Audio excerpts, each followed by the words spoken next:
So I am not new to camping.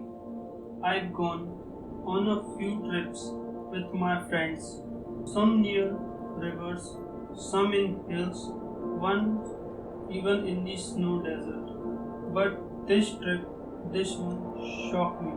It was last year, me and three my friends, Ajay, Dev, and Akash, planned a weekend getaway from the city. We picked a forest area near Kasol, not too deep but isolated enough to feel like nature. We weren't wild adventures, just four regular guys in our late 20s. We bought snacks, a Bluetooth speaker, and way too much instant noodles. Our plan was camp, cook, chill sometime, maybe tell some ghost stories. But we don't know. That trip was turned out to be our ghost story. We reached around 4 pm, pick a spot with a nice clearing near some trees. No one else around. It was peaceful, just birds, the sound of the wind, and us four idiots. We set up two tents, collected wood for a fire, and start cooking. Dave joked, "What if we see a ghost tonight?" I laughed. As long as he helps cook dinner and clean dishes, I don't care. We eat, laugh, and sat around the fire telling dumb college stories, typical guy stuff. Around 11 pm, things quieted down. That's when Akash said, "Hey, is someone there?" We all turned. Near the tree line, just a few meters away from the firelight, stood a man, still silent, not moving, not saying a word. We thought maybe we were seeing things. Ajay said, "Bro, it's just a tree shadow." But it wasn't. The figure didn't move, didn't blink, just stood there, watching us. We called out, "Hello, brother, you okay?" No response. Dave even waved his hands, still nothing. We got a little freaked out but didn't want to panic. We thought maybe a local guy, drunk, a lost villager. But then we noticed something. He didn't moving at all, like not even shifting weight, no head tilted, just standing like a statue. I whisper, "Guys, is he still breathing?" Akash laughed nervously. Maybe he's doing yoga, mountain pose, but nobody laughed. We decided to ignore it, got into our tents, locked the zips tight, but none of us slept. From the tent, I could still see the shadow through the fabric. He was still there. Hour past 1 am, 2 am, still standing. No footsteps, no talking, no movement. I kept telling myself, he will leave, he will go away, he's not dangerous. But my gut, it said something is seriously wrong. At around 3:30 am, I heard something soft footsteps right near our tent. I froze. My hands were shaking, but I saw the zipper on Dave's tent slowly moving. Just an inch, but it was enough. Dave shouted, "Who's there?" The footsteps ran fast back towards the trees. We all come out with flashlights. No one. The man was gone. But here's the worst part. Footprints. Fresh ones. Around our fire, around our tents. Multiple loops, as if someone had been walking around us for hours watching us. We didn't know what he wanted to do or who he was. We didn't wait for sunrise. We packed everything badly and left. Took us an hour to reach parking spot near the trail, but no one was found who he was.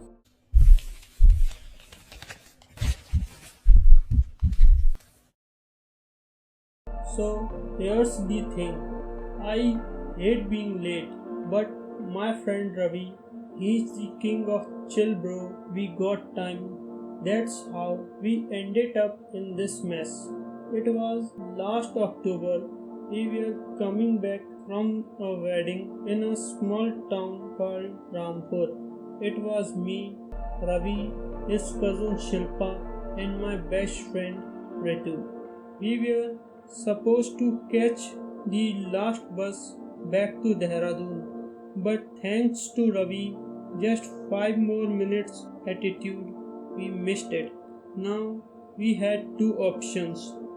First, wait till morning and sleep on a bench, and second, take a shortcut through the near forest path that leads to a highway 5 kilometers away. Guess which one Ravi picked? The forest wasn't dense, at least not at the start. There was a narrow path, no vehicles, on the moonlight was enough to see. We were joking, laughing. Ravi kept saying, nature walk at night, free adventure. Even Shilpa was chill until the laughing stopped. About 15 minutes in the woods went quiet, like too quiet. No insects, no wind, just the crunch of our footsteps. I tried to lighten the mood. Don't worry, guys. If we died together. Shilpa didn't laugh. He just whispered. I felt like we are being watched. That's when I noticed it too. That heavy, prickly feeling like someone standing behind you. We all stopped walking. Ravi whispered, anyone heard that? And we did. Leaves rustling from both sides, then silence. We started walking faster, but the path started changing. The trees got thicker, branches hung low like they were trying to pull us back. And then we saw it, a small house, abandoned, broken windows, half just standing in the middle of nowhere. Ritu asked the obvious, why is there a house here? No one had an answer. Let's check it out. I want to slap him. We walked past it quickly, but as we passed the front, Shilpa gasped. There was a candle burning inside. No one inside, but the candle was fresh till melting. No, no, keep walking, I said, nearly jogging now. Behind us, a door creaked open. We didn't look back. Suddenly, a scream. Shilpa tripped and fell. Her ankle twisted. We surrounded her, helped her up, and tried to move. But then we saw something. Behind the trees, a figure standing still.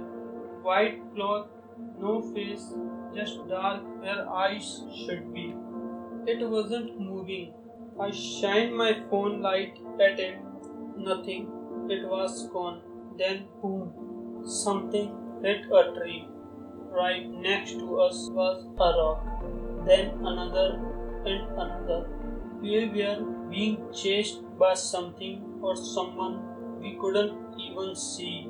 I yelled, forget the path, run. And we did. Branches slap our face, thorns scratch our legs, but we didn't stop. Finally, after what felt like an hour, saw it. Headlights, a road, and a moving car. We burst out of the trees like crazy people, and driver slammed the barricades. He jumped out and shouted, what are you guys doing in the forest? We didn't answer. We just collapsed on the road. He drove us to the nearest police station. The cops look at us, then at each other, and said something that still gave me chills. You came from the east forest path. We nodded. One of them said, "People don't go that way anymore. Not since the disappearance." I asked, "Disappearance?" He nodded. Four hikers 2 years ago, last seen near the broken house, never found.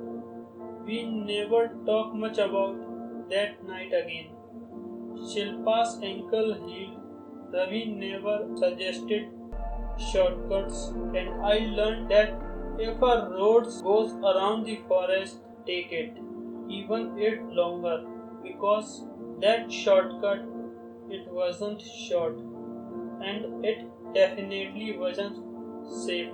Sometimes the forest doesn't want to leave you, and if you are not fast enough.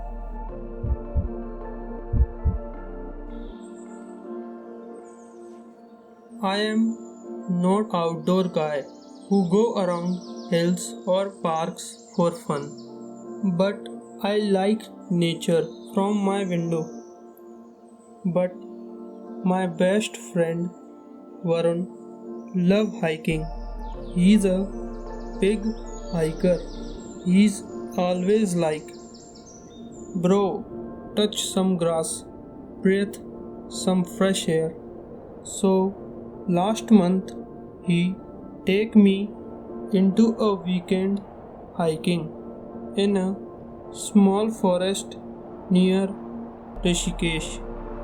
But I swear I don't even remember how he convinced me to a hike. He says this is nothing fancy, just a 2-day trail, tents and campfire. He said it was safe, well marked and peaceful. Spoiler alert, it was none of that. I was not found even single signboard on that hill. There are 4 of us, me, Varun, Neha, his girlfriend and her cousin Meenal. We were all in our 20s. Varun brought the gear and I bought instant noodles. The hike started fine. We laughed, clicked photos, made fun of us how out of shape I was. My belly was like a half basketball round. Birds chirping, that place like a true paradise to me. That time I never experienced like that in life. But around 5 p.m. something felt off. We were still deep in the forest, way behind our schedule. No one else was around. No cell signals. Everything felt like keep quiet. Suddenly, Varun stopped walking. He whispered, "Did you hear that?" We all stopped. There were footsteps sound. We thought it was an animal, but it sounded like a person. We turned around, nothing, just trees and shadows. "Maybe another hiker," Neha said. "Yeah, maybe. But then why hide?" I asked. Meenal said, "Let's keep walking. Maybe it's nothing." We walked faster. Then it happened again. Footsteps sounded behind us, but only when we moved. When we stopped, silence. "He was mimicking us," I said. Then we found a small clearing and decided to camp. That's our big mistake. While Varun set up a tent, I try to act brave. You think it's some forest uncle just playing hide and seek? I joke. Then Meenal found something weird. A pile of small stones stacked in a triangle shape right by a tree that wasn't there before. She said quietly, I think someone's watching us, and we believe her. That night we sat up by a campfire. We stayed close. No one even wanted to urinate alone. Every now and then we heard something, a branch twitch, a breathe, and a whistle. Then, just past midnight, we heard footsteps running around our tents. Varun jumped up with a flashlight. We all looked around, hearts racing. There was a figure standing behind a tree, too far to see clearly, but human, tall, still, and he watching us. We froze. Then it moved fast, left to right, then gone. Meena screamed. Neha started crying. We didn't pack up, we just started to run our life at hand. Flashlight shaking. For a while, we didn't care where we going, just away from that place. I swear I heard laughing behind us. Not loud, just a soft, creepy giggle, like someone enjoying the game. By pure luck, we stumbled back onto the main trail just before sunrise. Found a small forest. Checked past the morning. A guard was there, half asleep, drinking tea. We told him everything. He stared at us, then slowly said, Oh, you camped near that triangle tree. We nodded. Locals say not to sleep near there.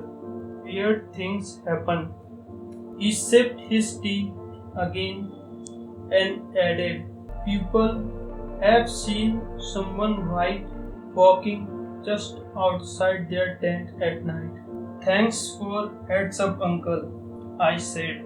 We never went hiking again. Now, when Varun says, let's go touch some grasses, I tell him, bro, I will buy you a plant, but sometimes late at night, I still think about those footsteps and that shadow, the triangle stones and that figure behind the tree. Whatever was in that forest, it didn't want us there.